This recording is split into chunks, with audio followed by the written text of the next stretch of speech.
Ladies and gentlemen, you were not created to beg. You were not formed from the dust of the earth, breathed into by the living God, to crawl after what has walked away from you. When she chooses another man, let her go. This is not bitterness, this is not pride, this is truth, and it is freedom.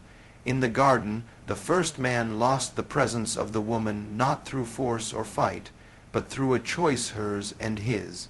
And God did not stop the moment. He let it unfold.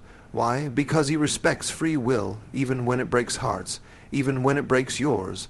Do not confuse her rejection with your identity. You are not less of a man because she saw someone else and turned away. You are not discarded. You are being redirected. There are things God removes not to harm you, but to heal you. If she has chosen another, that is a door God permitted to close. Will you bang on a closed door while heaven holds open another behind you? What God has for you will not require you to be lesser. It will not require you to beg. It will not require you to compete in the mud for someone who has already walked away. Let her go, not in anger, but in peace. Let her go, not with vengeance, but with vision, because the moment she made her choice, a different chapter began for you, one not of heartbreak, but of healing, not of mourning, but of meaning. The enemy will whisper, you lost, but the Spirit of God thunders, you are being released. Released from soul ties, released from delays, released from the illusion that your destiny depended on her staying. You are not a man because she chose you. You are a man because God formed you. You are not whole because she stayed. You are whole because God completes you. So bless her, forgive her, and let her go. Because in the letting go, God will let loose what is truly yours. Amen. Letting go is one of the hardest things a man can ever do, especially when the one you love chooses someone else. It strikes deep, not just in your heart, but in your sense of identity, your sense of future, your hopes, your prayers, and sometimes even your faith. But there comes a moment, a sacred moment, not defined by emotion but by truth.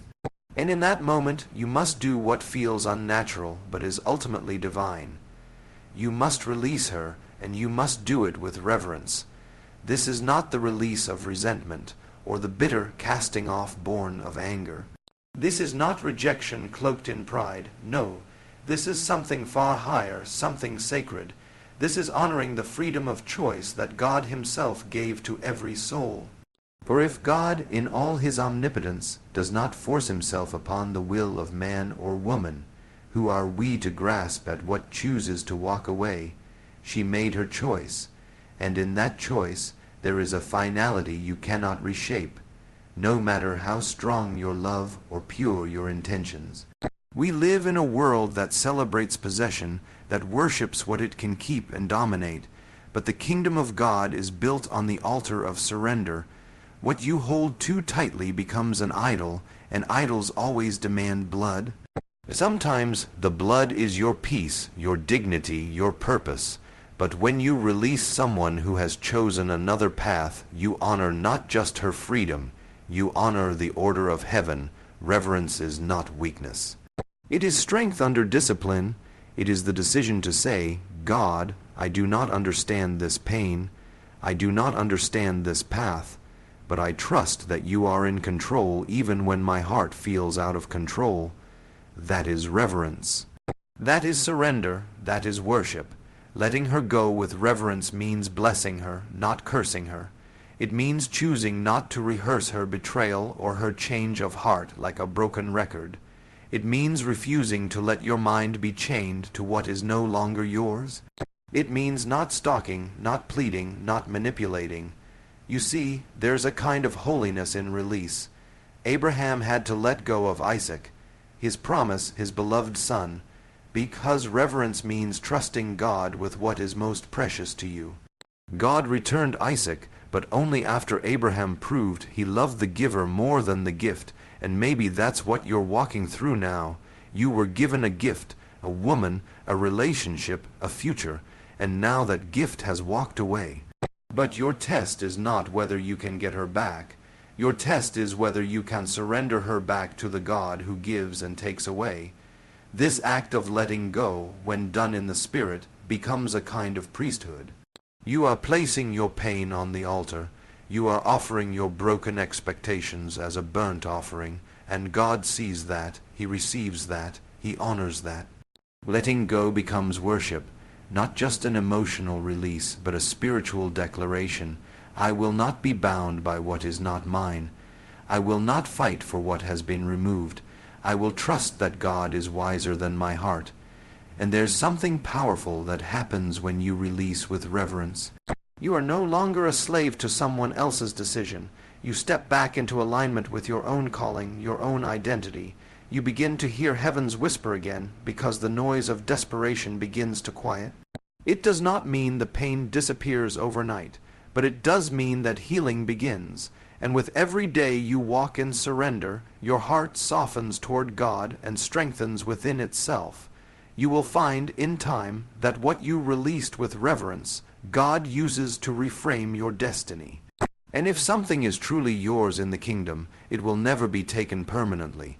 If it returns, it will return redeemed. If it does not, it was not appointed. So release her, not as one defeated, but as one who trusts. Release her, not as one discarded, but as one elevated. Release her, not with clenched fists, but with open hands lifted in worship. Because the man who learns to release with reverence is the man God can trust with the next season. And what God has ahead for you will never require you to hold onto something, or someone, that has already let go of you. For when she chooses another man, it can feel like the ground beneath your feet has crumbled. Your thoughts race, your heart aches, and everything in you wants to ask, what was wrong with me? That's the voice of pain, the voice of rejection, the voice of a soul trying to assign blame in the aftermath of heartbreak. But you must learn to silence that voice with a deeper truth. Her choice does not define your identity. Her decision does not rewrite your worth. Too many men collapse into shame when a woman walks away, as if her leaving is evidence of their failure, their inadequacy, or their insufficiency. But let this truth settle into your spirit. You are not who she says you are. You are not who she failed to see. You are who God created you to be, and that identity is untouchable by human rejection. You were a man before she came. You are a man even after she leaves, and you will still be a man of value, purpose, and calling long after the ache fades. You must understand something fundamental. People choose others for many reasons, and often those reasons have nothing to do with your worth. They may choose based on their fears, their needs, their wounds, their desires. Sometimes they choose because they are running from something in themselves, not because they're seeing clearly what's in front of them. When she chooses another man, it may reflect more about where she is in her journey than about anything you did or didn't do. Do not internalize her rejection as a verdict against your masculinity or your value. The moment you allow someone else's choice to dictate your identity, you become a slave to their opinion, and that is a prison God never designed for you to live in. You were created to walk in freedom, not in the chains of another's rejection. Your identity must be rooted in something far deeper, far stronger, and far more unshakable than anyone else's approval. It must be anchored in the truth of who God says you are. He calls you son. He calls you chosen. He calls you beloved. He calls you enough, and no one's departure can silence his voice. When Jesus stood before the crowds, rejected, abandoned, betrayed, he didn't question who he was. He didn't allow the rejection of man to alter his confidence in the Father's affirmation. That is your model, not to deny the pain, but to rise above the lies it tries to plant in your heart. You don't need to become hard or bitter. You don't need to take on false bravado to prove you're okay. True strength is in knowing your value even when others fail to see it. True healing is found not in pretending the pain doesn't exist, but in refusing to let it redefine who you are. It's okay to grieve. It's okay to feel the weight of what was lost, but do not let grief distort the truth. What you feel is real, but it is not always accurate. Pain has a way of lying to us. It tells us we weren't enough. It tells us we were disposable. It tells us that maybe if we were better, stronger, more attractive, more successful, she would have stayed. But let me tell you something that breaks that lie. The right person will recognize your value, not question it. The right person won't need to compare you to another or walk away to know your worth. And when someone walks away, you don't lose your identity, you reveal it. Because in the silence, in the stillness after she's gone, you get to rediscover that your identity never depended on her love to begin with. You were made in the image of the living God. That means your worth is inherent. You are not less because she left. You are not broken beyond repair. You are not forgotten. Sometimes it takes the departure of the wrong person to awaken you to who you really are. So lift your head even through the tears. Walk forward even if your steps are slow. Don't chase after someone to prove your value. Stand firm in it and know this. What God has ordained for your life is not contingent upon anyone's validation. You are still called. You are still worthy. You are still a man of destiny. Her choice may have changed the relationship, but it did not change you. You are not defined by who walked away. You are defined by who formed you, who loves you, and who still holds your future in his hands. For when she chooses another man and walks away, your mind may scream that you've lost everything. Your heart may feel hollow, like something sacred has been torn from you. But what if I told you that what left you might not be your loss, but God's redirection? What if this wasn't rejection from life, but repositioning from heaven? The sovereignty of God means this. Nothing happens outside of his awareness, outside of his reach, or outside of his ability to redeem. You have to understand something deeper than your emotions and stronger than your circumstances. God is sovereign. He is not a passive observer of your heartbreak. He is not standing off in the distance hoping things work out.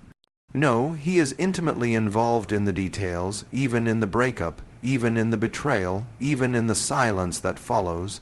His sovereignty does not end where your confusion begins. In fact, it often starts there. Sometimes we assume that just because we loved someone deeply, that person must be a part of God's plan for our life. We tie our future to them, we build dreams around them, and when they leave, especially when they choose someone else, it feels like those dreams are buried in their absence. But God's plans are never dependent on one person's decision. His purpose for you cannot be canceled by human choice. He is not surprised by who left. He's not caught off guard by her decision. He knew, and he allowed it. Now, that word, allowed, can be hard to swallow, but in God's sovereignty, allowance is often mercy. It is protection. It is the removal of something that would eventually hinder your growth, dim your light, or drag you into a future that was never designed for you. What feels like a tragedy today may one day be revealed as a turning point, a doorway into a season that is far more aligned with your true calling and character. We often pray for God to open doors, forgetting that sometimes he answers by closing them first. We ask him to lead us into purpose, but when he begins pruning relationships that cannot go where he's taking us, we call it loss. Yet pruning is not punishment, it's preparation. A tree that is never pruned grows wild, tangled, and fruitless. God prunes to make you fruitful, not to make you empty. So when she chooses another man, it may not be about your failure at all. It may be the hand of God removing someone who could not love you in the way he intended you to be loved. Someone who could not walk with you in the purpose he's called you to. Someone who, if they stayed, would have distorted your focus, your peace, and your ability to hear him clearly. And while your heart cries out for answers, heaven is orchestrating something deeper, a redirection. This is not just about a relationship. This is about alignment. God is too intentional to let your life be built on an unstable foundation. He will remove the wrong materials before he begins construction. He will tear down the structure you thought was perfect, not to hurt you, but to rebuild it on something stronger, eternal, and rooted in truth. And sometimes redirection requires rejection. It takes faith to believe this. It takes spiritual maturity to stop asking, "Why did she leave?" and start asking, "God, what are you doing in me through this?" It takes humility to say, "This hurts, but I trust you anyway," because trust doesn't mean the pain disappears. Trust means you believe that pain has purpose. Joseph in the Bible was betrayed by his brothers and thrown into a pit. That betrayal felt like the end, but it was actually the beginning of a journey that led him to the palace. And when he finally stood in that place of purpose, he could look back and say, "What you meant for evil, God meant for good." That's what the sovereignty of God does. It takes betrayal and turns it into promotion. It takes abandonment and transforms it into alignment. So take a breath, wipe your tears. You have not lost control, because you were never meant to be in control. That belongs to God, and He is good. Even when you're broken, He is guiding. Even when you're rejected, He is working. Even when she chooses another man, heaven is not panicked. Heaven is positioning you. And in time, when the dust settles and your heart begins to heal, you will look back and say with certainty, "Thank you, God, for not giving me what I thought I needed. Thank you for taking what I could not let go of. Thank you for your sovereignty, because without it, I would have settled for less than you destined me to become." For there is a powerful truth that few dare to fully embrace. Sometimes what God removes is not meant to be reclaimed. It's not a punishment. It's not a failure. It's divine intervention.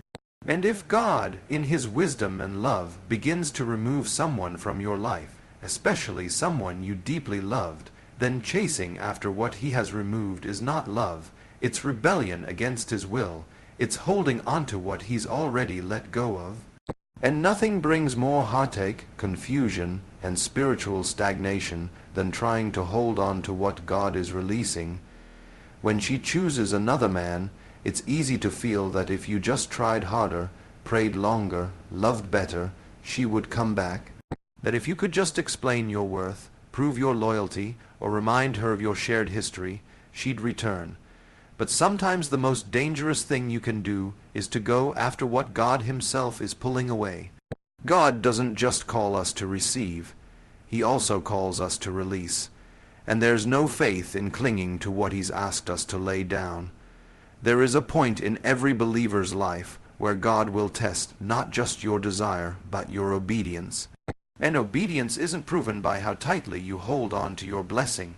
It's proven by how freely you let go when He says, "It's time." You see, we often cry out for God's will, but we only mean it when His will aligns with our own desires. The real test comes when His will takes you through the valley, through the silence, through the heartbreak. When He says no to the thing you wanted most. When He lets her walk away. You must understand this. If you insist on chasing what He's removed, you'll delay your healing, sabotage your future, and contaminate your spirit. You'll be walking backward while God is trying to lead you forward. You'll be planting seeds in a field He already declared barren, and no matter how much effort you pour into it, nothing will grow because He has already closed that chapter. God will not compete with your idol. And when your desire to hold on to her becomes stronger than your desire to submit to Him, you've crossed a dangerous line. She may have been a gift for a season, but when she chooses another man and God does not intervene to bring her back, it's not your job to chase her. It's your calling to trust Him. We often forget that God sees the whole picture. You saw the present, He saw the future. You saw love, He saw limitation. You saw forever, He saw a detour, and in His mercy, not His cruelty, He allowed her to walk. That pain you feel now may be the very thing that protects you from something far more devastating down the road. What feels like rejection is often God's redirection, wrapped in temporary grief. Remember this, God will never require you to beg for what is truly yours. He will never lead you to compromise your dignity, your identity, or your calling to keep someone who has already left. Love never manipulates, love never begs, love releases, and if she made her choice, the most holy thing you can do is honor that and let her go. Don't misunderstand this as a call to become cold or indifferent. This isn't about bitterness, it's about trust. It's about resting in the belief that what is gone is not greater than what is coming. That what God is preparing is far more suited to your soul than what you're mourning. There is peace in surrender. There is healing in acceptance. There is clarity in letting go. If you chase what God is removing, you may win back a person, but lose your purpose. You may reclaim a relationship, but forfeit your peace. And in the end, you will always come back to this truth. Nothing taken from you in obedience to God is ever a true loss. It is a seed. And from that seed, God will birth something greater in His time, His way. So stop chasing what left. Stop replaying the conversations. Stop trying to rewrite the ending. God already wrote the next chapter, and it doesn't require her to be in it. What it requires is your surrender, your faith, your willingness to walk away from what He's closed, and your boldness to believe that what's ahead is still beautiful. Because He is still sovereign, let her go. Don't chase her, follow Him. For when she chooses another man, your heart may feel shattered, your future suddenly uncertain, and your soul left questioning how to move forward. But as painful as the loss may be, what you do next matters more than what she did. You have a choice to make in the ashes of that rejection. Will you stay stuck in the wreckage, or will you rise from it? God never ends something without offering a new beginning. And the new beginning He has for you does not come through clinging to the past, but through walking forward into your healing and purpose. Healing is not passive.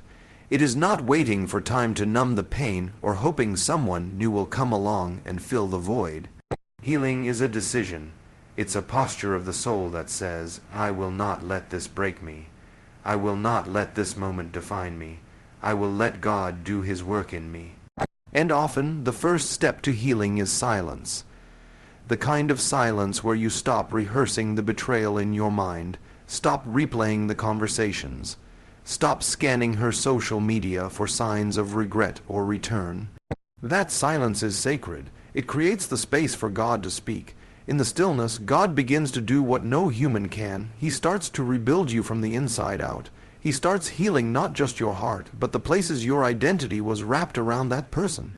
He pulls your roots out of the soil of someone else's approval and replants them in the truth of who you are in Him. This is why heartbreak, as painful as it is, can be holy, because it brings you back to your foundation. It strips away the noise, and it shows you what you truly believe about yourself, about God, and about love. You are not meant to spend your life in mourning over someone who walked away. You are meant to live. You are meant to grow. You are meant to walk into the fullness of your calling. But calling and healing go hand in hand. God won't take you into the next chapter of your purpose with wounds you refuse to let Him treat. You must allow Him access to the deepest places, places you may have tried to hide behind strength, pride, or distraction. The truth is, the pain will either grow you or poison you, and the difference lies in your surrender. Let God transform this pain into wisdom. Let it teach you about your boundaries, your worth, your patterns. Let it humble you where you need humbling, but also affirm you where you forgot who you were. And as He heals you, He will also begin to refine your vision. You will no longer be drawn to what merely looks good, but to what is good for your soul. You'll begin to recognize that the version of love you thought you lost wasn't real love, if it could walk away so easily. And while you heal, God will prepare the right people for your future, the ones who won't need convincing to stay, who won't compete with your purpose, who won't confuse your value. But you won't be ready to receive them if you're still looking backward. Healing clears the lens of your heart. It removes the residue of past rejection so you can see clearly what is truly from God when it comes. Then, from that healing, purpose begins to flow again. You start to dream again, to create again, to walk in confidence again. You realize your identity is not tied to a title, boy, friend, fiancé, husband. It's tied to your sonship in Christ, and sons don't beg, sons don't chase, sons don't settle, sons walk in inheritance, sons walk in grace. Sons walk in purpose. So rise, let her go, let God do the heart surgery. Let Him rebuild you in the quiet place. Trust that He will redeem the time, restore the joy, and resurrect the dreams. The story doesn't end with her departure. In fact, the story you were born to live may be just beginning. Your future is not behind you, it's ahead, and God is already there, waiting for you to heal, to trust, and to step forward in faith.